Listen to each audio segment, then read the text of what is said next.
नमस्कार, मी प्रशांत सोनार. हितगुज या कार्यक्रमामध्ये आपलं स्वागत. हितगुज कार्यक्रमाच्या माध्यमातून आपण चर्चा करत असतो ती आजारांवर, त्याच्या निदानांसंदर्भात, त्याचबरोबर कुठल्या पद्धतीची लक्षणं आहेत, उपचार कशा पद्धतीने होऊ शकतात, उपचार घेतल्यानंतर कुठल्या पद्धतीने काळजी घेणं आवश्यक असतं, या सगळ्या अनुषंगाने आपण चर्चा करत असतो. यामध्ये विविध प्रकारांच्या आजारांची त्याच्यात अनुषंगाने चर्चा होते. आज मात्र कर्करोगासंदर्भात आपण ही चर्चा करणार आहोत, कारण 4 फेब्रुवारी नुकताच जागतिक कर्करोग दिन म्हणून साजरा करण्यात येतो. संशोधनाला चालना देणं, कर्करोग रोखणं, रुग्णसेवा सुधारणं, जागरूकता वाढवणं आणि कर्करोगाविरुद्ध प्रगती करण्यासाठी जागतिक समुदायाला एकत्रित करणं हा यामागील उद्देश असल्यामुळे हा साजरा करण्यात येतो असं मी म्हटलं. तर जागतिक कर्करोग दिन हा एकमेव उपक्रम आहे ज्या अंतर्गत संपूर्ण जग हे जागतिक आरोग्याच्या साथीच्या विरोधात लढण्यासाठी एकत्र येऊ शकतं. आणि या अनुषंगाने महाराष्ट्रातील नामवंत ऑन्कोलॉजिस्ट यांच्याकडनं आज आपण मार्गदर्शन घेणार आहोत. यासाठी आपल्या सोबत आहेत डॉक्टर क्षितिज जोशी सर. कार्यक्रमामध्ये आपलं स्वागत. आपल्या सोबत आहेत डॉक्टर विजय शरणागत. नमस्कार. डॉक्टर क्षितिज जोशी हे MD DM आहेत, म्हणजेच वैद्यकीय ऑन्कोलॉजिस्ट आहेत. त्याचबरोबर मुंबई ऑन्कोकेअर सेंटरचे सहसंस्थापक आहेत, जे विलेपार्ले येथे आहे. मुंबईत डॉक्टरांना ऑन्कोलॉजीमध्ये साधारणतः 10 वर्षापेक्षा जास्त असा अनुभव आहे. त्याचबरोबर डॉक्टर विजय शरणागत हे आपल्यासोबत आहेत, जे MD आणि DM आहेत, वैद्यकीय ऑन्कोलॉजिस्ट म्हणून ते प्रसिद्ध आहेत. डॉक्टर विजय हे स्वतः HCG हॉस्पिटलमध्ये, त्याचबरोबर मंडपेश्वर हॉस्पिटल जे बोरीवली येथे आहे आणि त्याचसोबत थुंगा हॉस्पिटल जे मीरा रोडमध्ये आहे, या तीनही ठिकाणी ते सल्लागार म्हणून कार्यरत आहेत.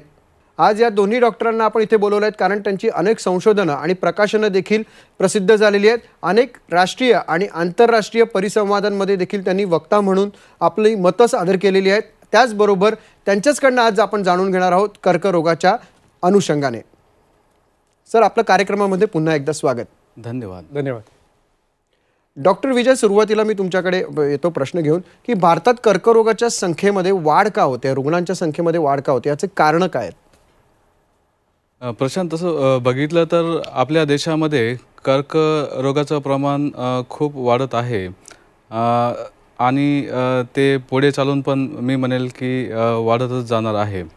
तर या पाठीमागचं जे कारण आहे, जे आपली जी दैनंदिन शैली आहे त्याच्यामध्ये आपण ज्या प्रकारे आहार घेतो, ज्या प्रकारे आपण वागतो, ज्या प्रकारे आपण व्यायाम वगैरे करतो, ते खूप महत्त्वाचं कारण आहे. आणि सगळ्यात महत्त्वाचं कारण जे आहे ते आहे की आपले व्यसन्स, ज्यामध्ये आपण तंबाखूचे सेवन करतो, आपण दारूचे सेवन करतो, हे त्याच्या पाठीमागचं एक महत्त्वाचं कारण आहे.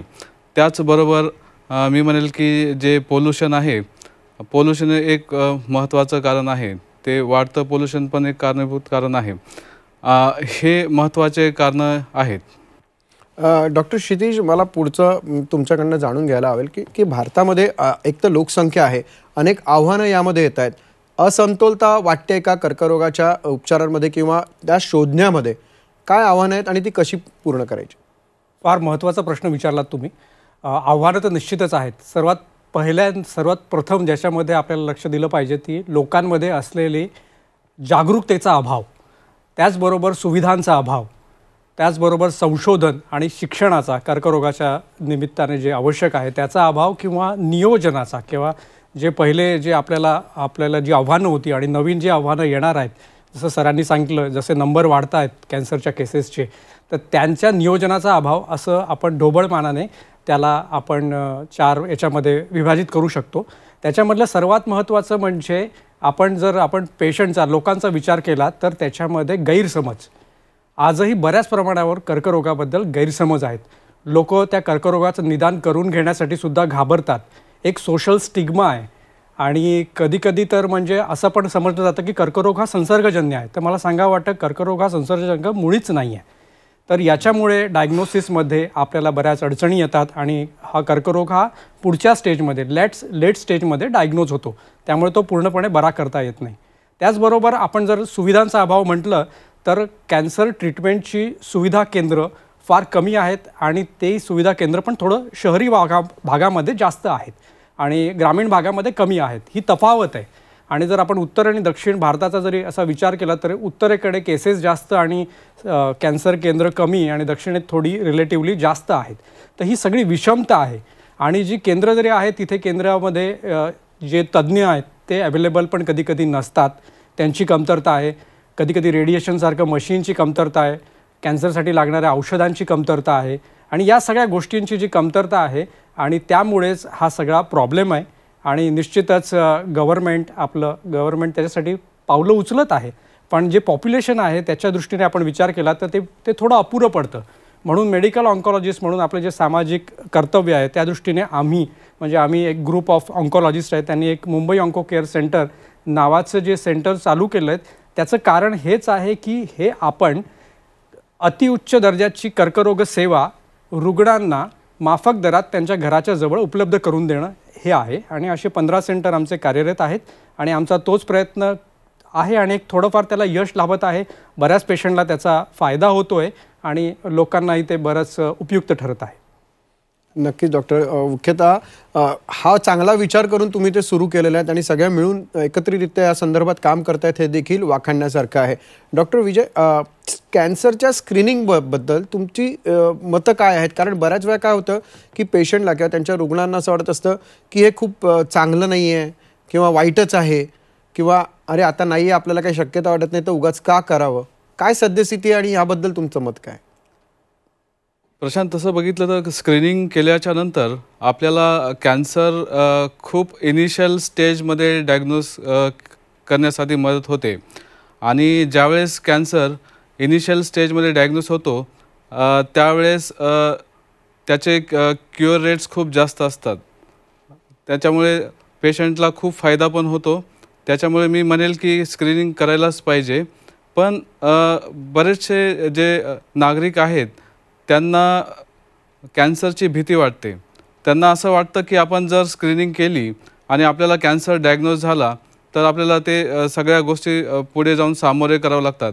ते एक त्याच्या पाठीमागचं कारण असू शकतं. आणि दुसरं कारण जे आहे त्याच्यामध्ये स्क्रीनिंग केल्याच्या नंतर कधी आपल्याला ओव्हर डायग्नोसिस पण होतं त्याच्यामध्ये आणि ओव्हर ट्रीटमेंट पण होऊ शकते. ओव्हर डायग्नोसिस आणि ओव्हर ट्रीटमेंट याचा अर्थ असा आहे की ज्या कॅन्सरमुळे पुढे चालून त्या रुग्णामध्ये त्याच्या आयुष्यामध्ये कुठल्याही प्रकारचा बदल झाला नसता, अननेसेसरी म्हणजे गरज नसताना त्या कॅन्सरची आपण तपासणी केलेली आहे आणि गरज नसताना त्या कॅन्सरसाठी आपण ट्रीटमेंट चालू केलेली आहे. ह्या ज्या दोन गोष्टी आहेत ते काही कॅन्सरसाठी मी म्हणेल की सीमित आहेत. तर बाकीचे जे कॅन्सर्स आहेत ज्याच्यामध्ये जसं मी म्हणेल की स्तनाचा कॅन्सर याची जी स्क्रीनिंग आपण करतो त्याचा निश्चितच लोकांना फायदा होतो. आणि ती स्क्रीनिंग आपण 40 वर्षाच्या वयाच्या पुढे आपण चालू करायला पाहिजे. आणि ज्यांच्या फॅमिलीमध्ये ज्यांना ब्रेस्ट कॅन्सर वगैरे आहे, पॅनक्रियाटिक कॅन्सर आहे किंवा मग गर्भाशयाचा कॅन्सर आहे, प्रोस्टेटचा कॅन्सर आहे, अशा प्रकारच्या फॅमिली मेंबर्स निश्चितच स्क्रीनिंग करायला पाहिजे. आणि केल्याच्या नंतर आपण कॅन्सरचं डायग्नोसिस जे आहे ते खूप पहिल्या म्हणजे आधीच्या स्टेजमध्ये करून घेऊ. त्याच्यासाठी आपल्याला स्क्रीनिंगची खूप गरज आहे. आता तसं बघितलं तर कर्करोगाचं म्हणजे फुफ्फुसाचा कर्करोग याचं पण प्रमाण खूप वाढत आहे. आणि त्याच्यासाठी आपल्याकडे लो डोस सिटी स्कॅन नावाचं तंत्रज्ञान आहे ज्याच्यामध्ये आपण स्क्रीनिंग करू शकतो. 50 ते 60 वर्ष वयाच्या व्यक्तीने जे की खूप जास्त स्मोकिंग करतात, ॲटलिस्ट एक पॅक दररोज संपवतात, त्यांनी तर डेफिनेटली मी म्हणेल की या प्रकारचं स्क्रीनिंग करायला पाहिजे. डॉक्टर क्षितिज, कर्करोगाच्या तपासणीबद्दल असेल किंवा त्याच्या लवकर निदानाबद्दल असेल, कुठले उपक्रम आहेत आणि विशेषतः सरकारी उपक्रमांबद्दल तुम्ही काय सांगू शकाल? सरकारनी पण म्हणजेच सेंट्रल गव्हर्नमेंटनी आपल्याला एक विविध प्रोग्राम ऑर्गनाईज केले. तर तसं म्हटलं तर एक national control programme for cancer, diabetes, cardiovascular diseases and stroke नावाचा एक प्रोग्राम बऱ्याच वर्षापासून तो उपक्रम चालला आहे. त्याच्यामध्ये प्रामुख्यतः कॅन्सर ट्रीटमेंटवर भर दिला आहे. आणि जसे वर्ष गेले त्यानंतर प्रिव्हेन्शनसाठी पण त्याच्यासाठी म्हणजे कॅन्सर होऊ नये यासाठी बरेच उपाययोजना करण्यात आलेली आहे. तसंच बऱ्याच प्रमाणामध्ये ती फंडिंग असते. National family health and welfare नावाच्या संघटनेची ती फंडिंग बऱ्याच प्रमाणामध्ये स्टेट गव्हर्नमेंटला वगैरे चालू असते. सध्या 2018मध्ये एक आयुष्यमान भारत नावाची एक खूप चांगली योजना गव्हर्नमेंटनी आत्ताच राबवली आहे आणि त्या योजनेअंतर्गत 5 लाखापर्यंतचा खर्च कॅन्सर ट्रीटमेंटचा खर्च पेशंटला फ्रीमध्ये मिळू शकतो. आणि त्या योजनेअंतर्गत बरंच म्हणजे फक्त ट्रीटमेंटच नाही तर प्रिव्हेन्शनवर पण भर दिला आहे. आणि अशा रीतीने गव्हर्नमेंट म्हणजे सेंट्रल गव्हर्नमेंट आणि स्टेट गव्हर्नमेंटसुद्धा बरेच उपाययोजना करतं आहे. परंतु आपली जी पॉप्युलेशन आहे ती एवढी खूप जास्त आहे की हे जे प्रयत्न आहेत ते थोडे अपुरेस पडणार आहेत.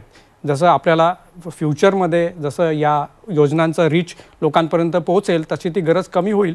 पण तरीसुद्धा त्यामुळे आपण एक सोशल रिस्पॉन्सिबिलिटी म्हणूनसुद्धा ज्यांना शक्य आहे त्यांनी याच्यामध्ये हातभार नक्कीच केला पाहिजे आणि तसाच प्रयत्न आम्ही सर्वजण करतो आहे. डॉक्टर विजय, आपण आता बघितलं कोविड काळामध्ये कोविडच्या संदर्भातले सगळे वॅक्सिनेशन आपण घेत होतो.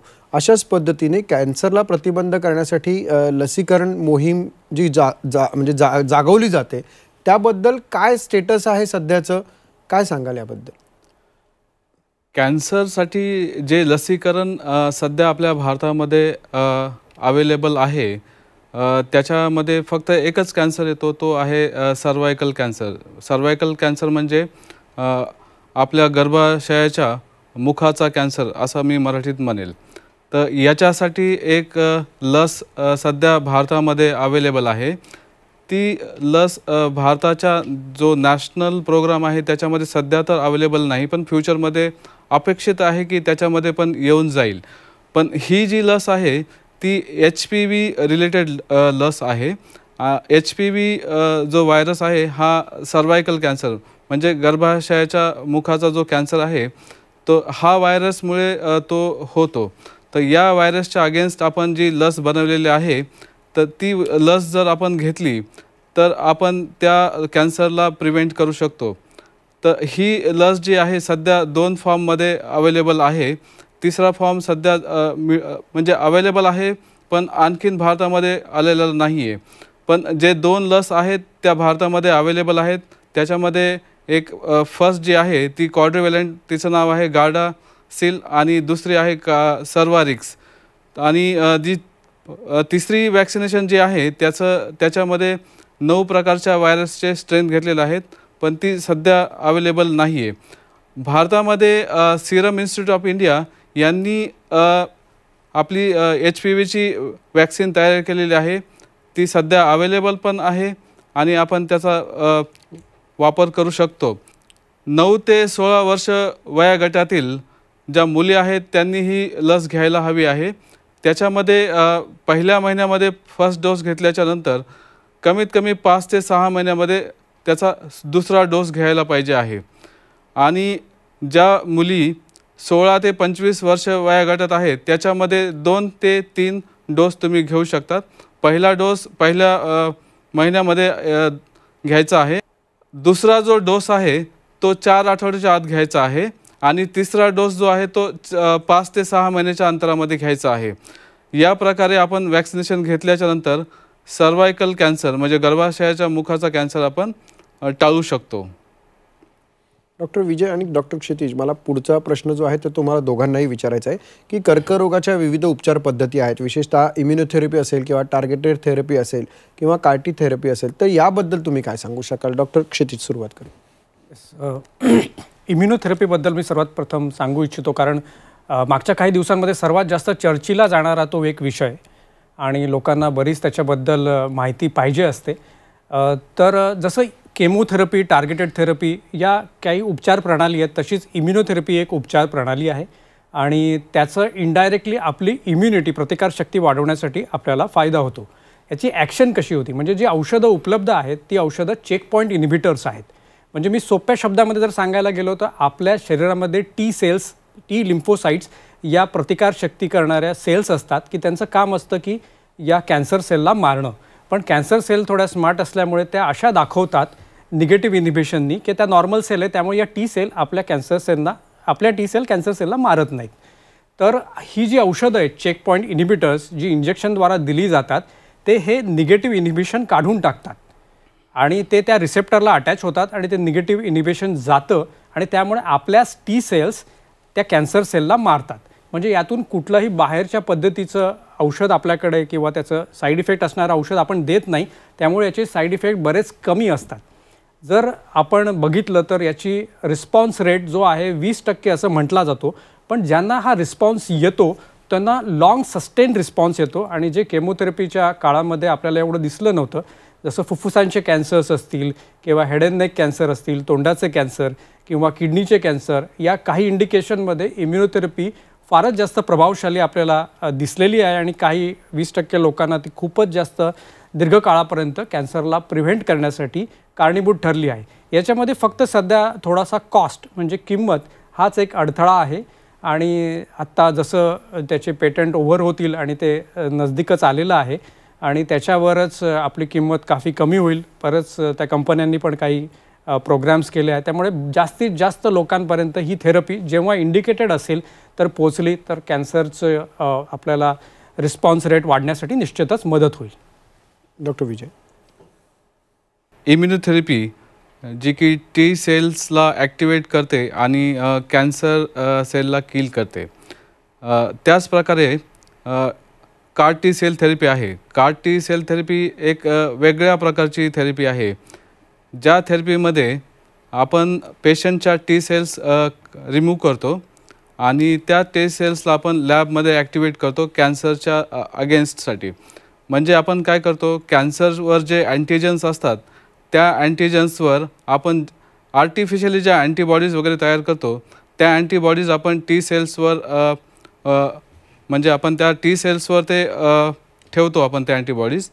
मग त्या टी सेल्स ज्या आहेत ज्या की आपण त्याला म्हणतो की जेनेटिकली इंजिनियर्ड टी सेल्स ज्या आहेत, त्या जेनेटिकली इंजिनियर्ड टी सेल्स आपण परत पेशंटला ट्रान्सफ्यूज करतो. मग त्या टी सेल्स आपण ज्यावेळेस पेशंटला ट्रान्सफ्यूज करतो तर त्या टी सेल्स पेशंटच्या शरीरामध्ये जाऊन त्या पेशंटच्या शरीरातला कॅन्सरला ते किल करणार. तर हे बेसिकली कार टी सेल थेरपीचं मेकॅनिझम आहे आणि या मेकॅनिझममुळे आपण कॅन्सरवर खूप चांगल्या रीत्या मात करू शकतो. तर हे जे कार टी सेल थेरपी आहे काही विशिष्ट कॅन्सरसाठी सध्या अवेलेबल आहे. त्याच्यामध्ये ल्युकेमियाज येतात, त्याच्यामध्ये ALL आणि AML प्रकारचा हा जो ब्लड कॅन्सर आहे, तर याच्यामध्ये ही कार टी सेल थेरपी खूप चांगल्या प्रकारे काम करते. आणि दुसरा कॅन्सर आता नवीनच जो चालू केलेली आहे ट्रीटमेंट, त्याच्यामध्ये मायलोमा, मल्टिपल मायलोमा. तर ह्या ब्लड रिलेटेड कॅन्सर जे आहेत तर या कॅन्सर्समध्ये कार टी सेल थेरपी काम करते आणि त्याचा खूप चांगला रिस्पॉन्स मिळतो.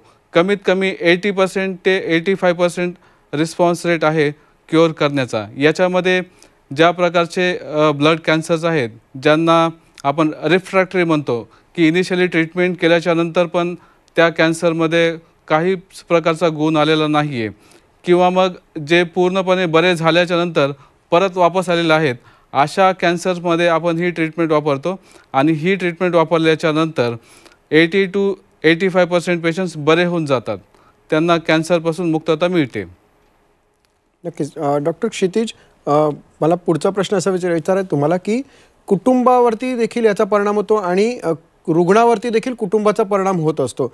तर ह्या संदर्भात तुम्ही काय मार्गदर्शन कराल अगदी थोडक्यात? निश्चितच फार महत्त्वाचा प्रश्न आहे आणि बऱ्याच वेळा त्या गोष्टीचं डिस्कशन होत नाही. आम्ही आमच्या MOCमध्ये एक वेलनेस प्रोग्राम जो राबवला होता, त्याच्यामध्ये आमच्या लक्षात आलं की जेवढं स्ट्रेस जेवढं ह्या पेशंटवर असतं तेवढंच किंबहुना थोडं जास्त त्यांना ज्यांची देखभाल करणाऱ्या त्यांच्या नातेवाईकांवर असतं. त्यामुळे फार इम्पॉर्टंट आहे की त्या नातेवाईकांशी पण आपण बोललो पाहिजे, म्हणजे त्यांच्याही आरोग्याची काळजी आपण घेतली पाहिजे. असं म्हणतात की हा कॅन्सर होतो हा फक्त पेशंटला नाही होत, त्याच्या पूर्ण फॅमिलीला होतो. कारण ते फक्त आपलं आरोग्य नसतं, एक मानसिक आरोग्य असतं, एक आर्थिक आरोग्य असतं, त्यालाही ते अफेक्ट करतं. त्यामुळे त्यांचंसुद्धा आम्ही त्यांचा केअर घेण्याची आम्ही प्रयत्न करतो की त्यांना सकस आहारचं मार्गदर्शन करणं, त्यांचा रेग्युलर एक्सरसाइजचं मार्गदर्शन करणं, किंवा त्यांना त्यांचं मेंटल स्टेटस जे आहे त्यांना मानसिक आरोग्यासाठी करणं, त्यांना मार्गदर्शन करणं आणि सगळ्यात महत्त्वाचं म्हणजे पॉझिटिव्ह ॲटिट्यूड त्यांच्यामध्ये एक इन्कॉर्पोरेट करण्याचा आमचा नेहमीच प्रयत्न असतो.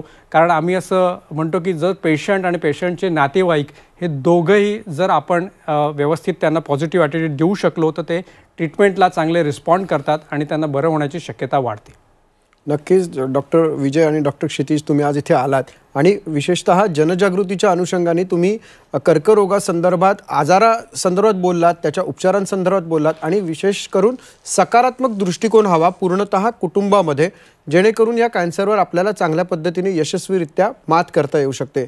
तुम्ही आलात आणि या संदर्भात मार्गदर्शन केलं त्याबद्दल आपले पुनश्च धन्यवाद.